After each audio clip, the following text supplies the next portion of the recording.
ठीक है, देखिए तो कॉस्ट मैनेजमेंट का ब्रीफ में ही है ना, क्योंकि हम लोग का ये सब अलग अलग टॉपिक आएगा उसमें देखेंगे सब। अभी देखिए ये जैसे पहला है इलस्ट्रेशन, ठीक है, तो न्यूमेरिकल इलस्ट्रेशन में पहला है किसका, ठीक है, कॉस्ट मैनेजमेंट के ऊपर कॉस्ट प्लानिंग थ्रू बजटिंग।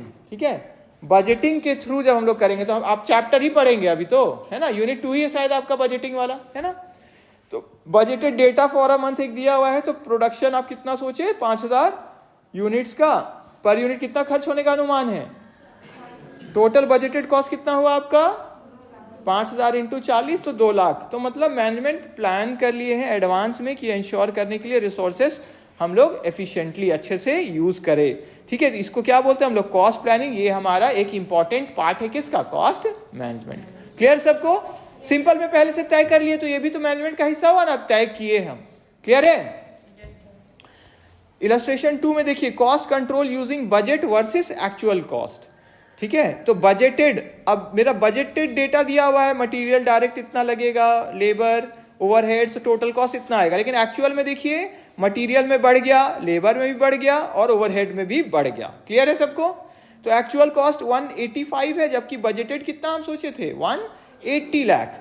ठीक है, तो एडवर्स कितना हो गया 5000। एडवर्स मतलब जितना हम सोचे थे उससे ज्यादा चला गया, तो माइनस में, तो वो हो गया एडवर्स। ठीक है, तो मैनेजमेंट इन्वेस्टिगेट करेंगे हम लोग कि क्या रीजंस है ना, क्या कारण से एक्सेस हो गया, एक्सेस मटेरियल और ओवरहेड कॉस्ट में आ गया। ठीक है, ये रिफ्लेक्ट करता है cost control under cost management, तो ये भी कॉस्ट मैनेजमेंट का हिस्सा है। ठीक है, next cost reduction through process improvement. ठीक है, तो बिफोर इंप्रूवमेंट मेरा कॉस्ट पर यूनिट आ रहा था 60 रुपया। ठीक है, प्रोसेस जो हम काम करने का मेरा तरीका था मान लेते हैं, तो उसमें आ रहा था पर यूनिट 60 रुपया। आउटपुट 1000 यूनिट हुआ तो टोटल कितना हो गया 60। लेकिन इंप्रूवमेंट हम किए प्रोसेस में, जैसे मान लेते हैं मटेरियल को हम एक जगह से दूसरी जगह ट्रांसफर करते थे तो उसमें भी कुछ खर्च लगता था, तो हम सोचे कि बगल में ही उस प्रोसेस को कर लेते, उतना दूर जाने का क्या जरूरत है। ठीक है, तो बगल में ही थोड़े डिस्टेंस में कर लिए, तो जिससे मेरा कॉस्ट सेव होने लग गया, मान लेते हैं ये। और बहुत सारे एग्जांपल हो सकता है, मशीन हम बेटर कर लिए, लेबर को और ट्रेनिंग दे दिए जिससे वो अच्छे हो गए। तो अब कॉस्ट पर यूनिट कितना आ रहा है मेरा 52, तो टोटल कॉस्ट मेरा कितना हो गया 52,000। तो कॉस्ट रिडक्शन कितना हो गया आपका 8000, 60,000 माइनस 52। क्लियर है। तो ये भी क्या है आपका परमानेंट रिडक्शन हो गया विदाउट अफेक्टिंग क्वालिटी, तो ये भी कॉस्ट रिडक्शन का एक एग्जांपल है। ये भी किसके अंडर आ रहा है, कॉस्ट मैनेजमेंट का ही पार्ट हो गया। तो cost management using marginal costing, ये भी पढ़ेंगे आप लोग, आएगा अगर यूनिट में होगा आगे। तो सेलिंग प्राइस पर यूनिट आ रहा है 100 rupees, variable cost per unit है 65, फिक्स्ड कॉस्ट है 20,000, सेल्स है 1000 यूनिट्स। तो contribution per unit, contribution per unit, contribution क्या होता है selling price minus variable cost. पढ़ेंगे आप लोग, यहाँ इसलिए बोल रहे पहले ब्रीफ में है ये समझ जाने के लिए। तो सेलिंग प्राइस मेरा कितना लिखा हुआ है 100 और वेरिएबल कॉस्ट कितना है 65। तो मेरा कॉन्ट्रीब्यूशन मतलब फिक्स कॉस्ट से पहले मेरा कितना कमाई हो गया, कितना कमाई हुआ मेरा 35 रुपया। तो टोटल कॉन्ट्रीब्यूशन मेरा कितना हो गया, 1000 यूनिट प्रोड्यूस कर रहे हैं, सब में 35 मिलेगा हमको। ठीक है, तो टोटल कितना हो गया 35,000। और हम देखना चाहते हैं कि मेरा प्रॉफिट कुछ बचेगा क्या, तो प्रॉफिट का फॉर्मूला फिर क्या है, contribution minus fix cost. Fix cost को भी अब लेस करके हम देखेंगे कॉन्ट्रीब्यूशन से, तो कॉन्ट्रीब्यूशन माइनस फिक्स कॉस्ट, तो 35,000 माइनस फिक्स कॉस्ट है कितना 20। तो मेरा फायदा कितना का हो रहा है हमको 15,000 का। तो कॉस्ट मैनेजमेंट हेल्प कर रहा है मैनेजमेंट को डिसाइड करने में कि मिनिमम सेल्स मेरा कितना होना चाहिए, ताकि हम क्या कर सके और प्रॉफिट भी कमा सके। क्लियर है सबको। तो इसको डिटेल में जब आएगा चैप्टर तो उसमें देखेंगे, अभी तो बस ब्रीफ में है कि मार्जिनल कॉस्टिंग में इस तरह से कंप्यूटेशन करते हैं। सिंपल है, बहुत सिंपल, देखिए सिर्फ फॉर्मूला से बस हो गया है ना। फिर cost management through break even analysis. अब ब्रेक इवन हम लोग जानते हैं no profit no loss point को बोलते हैं। ठीक है, तो फिक्स कॉस्ट मेरा 30,000 है और कंट्रीब्यूशन पर यूनिट है मेरा 15 रुपया। तो ब्रेक इवन पॉइंट यूनिट्स में क्या होगा, फिक्स कॉस्ट को हम लोग डिवाइड कर देंगे किससे, कंट्रीब्यूशन पर यूनिट। तो फिक्स कॉस्ट मेरा ऊपर रहेगा, फिक्स कॉस्ट कितना है 30,000 और कंट्रीब्यूशन पर यूनिट कितना है 15, तो डिवाइड किए तो मेरा कितना आया 2000 यूनिट्स। इसका मतलब क्या है 2000 यूनिट जब आप बेच देंगे ना तब आपका ब्रेक इवन पॉइंट आएगा। मतलब 2000 यूनिट बेचने तक आपका कोई प्रॉफिट कोई लॉस, गलत। 2000 से कम बेचेंगे तो लॉस, और 2000 से ऊपर बेचेंगे तो 2000 बेच देंगे तो नो प्रॉफिट।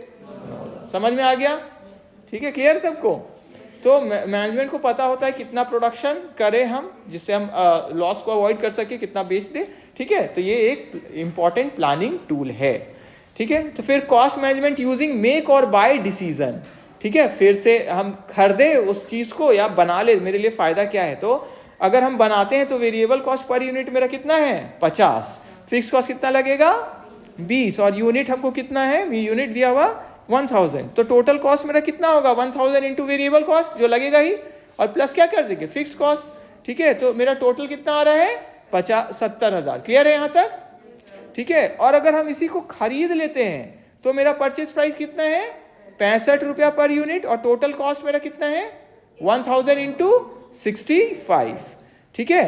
क्योंकि खरीदेंगे हम तो 65 लग रहा है ना, तो मेरा खरीदने पे कितना आया 65। तो बताइए क्या फायदा है मेरे लिए, 70,000 में बनाना या 65,000 में खरीदना, खरीदना। क्लियर है, तो हम क्या करेंगे खरीद लेंगे, ठीक है। तो ये हमारा इंपॉर्टेंट स्ट्रेटेजिक कॉस्ट मैनेजमेंट का एक पार्ट है। क्लियर है सबको। पर एक चीज ध्यान में रखिए, जरूरी नहीं हमेशा खरीदेंगे ही हम, जहां मेरा खुद का बनाया हुआ प्रोडक्ट का ज्यादा डिमांड है तो वहां हम नहीं भी खरीद सकते हैं। समझ में आया। जैसे हम लोग कुछ प्रोडक्ट है ना जो ज्यादा प्राइस दे के खरीदते हैं, क्यों, उसका क्वालिटी के लिए है ना, कहां से आ रहा है उसके लिए, एनवायरनमेंट के लिए सेफ है क्या, उसको भी देख के लोग खरीदते हैं, है ना। क्लियर है, ठीक है। तो ये तो है, ठीक है कि सिर्फ मेक और बाय का सोचेंगे तो, लेकिन कुछ सिचुएशन ऐसा होता है जहां हम लोग इसके भी बियॉन्ड जाके, मतलब इसके भी ऊपर जाके सोचते हैं कि क्या बेटर है। समझ में आया, ठीक है, क्लियर है। जैसे डोमिनोज का लोग पिज्जा पसंद करते हैं, तो अब डोमिनोज क्या सोचेगी कि बाहर से पिज्जा खरीद के बेच दे, बाहर में तो सस्ता ही में मिल रहा है हम लोग से, तो चलेगा फिर उनका, नहीं, लोग तो उनके लिए आ रहे हैं ना। समझ में आया, तो ठीक है। तो ये एक इंपॉर्टेंट स्ट्रेटेजिक कॉस्ट मैनेजमेंट वाला पार्ट है, ठीक है। फिर cost management using opportunity cost. अब अपॉर्चुनिटी कॉस्ट को अगर हम देखेंगे कि अगर अपना बिल्डिंग को रेंट में हम दे दे तो 12,000 हमको मिलता, लेकिन हम अपना बिल्डिंग में बिजनेस कर रहे हैं, ठीक है, तो ये 12,000 का भी क्या है कॉस्ट मैनेजमेंट का ही पार्ट है, मतलब इसको भी कंसीडर हम लोग करेंगे, ठीक है। जैसे हम कहीं और अगर रेंट पे ले ले तो हमको तो 10,000 पड़ता है वो रेंट का, लेकिन हम अपना बिल्डिंग को 12,000 में हम दे सकते हैं, तो हम क्या सोच सकते हैं ना कि अपना बिल्डिंग दे देते हैं वहां ले लेते हैं, ऐसे भी सोच सकते हैं। क्लियर है, ठीक है। तो ये सब हमको क्या दे रहा है, हमको टूल्स दे रहा है, तरीका दे रहा है, जिससे हम सोच सकते हैं कि क्या करना ज्यादा बेटर रहेगा या करना चाहिए कि नहीं, वो बाद में देखेंगे। ये क्या है, बस ऑप्शन बस देख रहे हैं। क्लियर है, ठीक है। जैसे अभी हम बताए कि हम क्यों खरीदे बाहर से, मेरा क्वालिटी के कारण लोग हमको पसंद करे, तो मेरा ज्यादा दाम है तो है वो चलेगा, ठीक है। इसी तरह ये है, कोई अपना ये भी तो सोच सकते हैं कि अपना ही बिल्डिंग में अगर हम करें तो क्या है, मेरे लिए ये फायदा है कि हमको किसी को देने का तो पैसा जरूरत नहीं पड़ेगा, है ना, एग्रीमेंट बार बार नहीं करना पड़ेगा, ये बार बार ध्यान में नहीं रहेगा कि किसी और का बिल्डिंग है, ठीक है। लेकिन यहाँ हम लोग डिसीजन जब ले रहे हैं तो उसके लिए बस कंसीडर कर रहे हैं। क्लियर है, ठीक है। तो हम लोग आंसर तो इसी के हिसाब से देंगे कि कम कॉस्ट इसमें आ रहा है इसलिए ये करना चाहिए, क्योंकि हम लोग वो आंसर लिखने के लिए करते हैं ना। क्लियर सबको। पर रियल वर्ल्ड में क्या होता है, चीजें सिर्फ फायदा नुकसान से भी थोड़ा ऊपर का भी सोचना पड़ता है ना।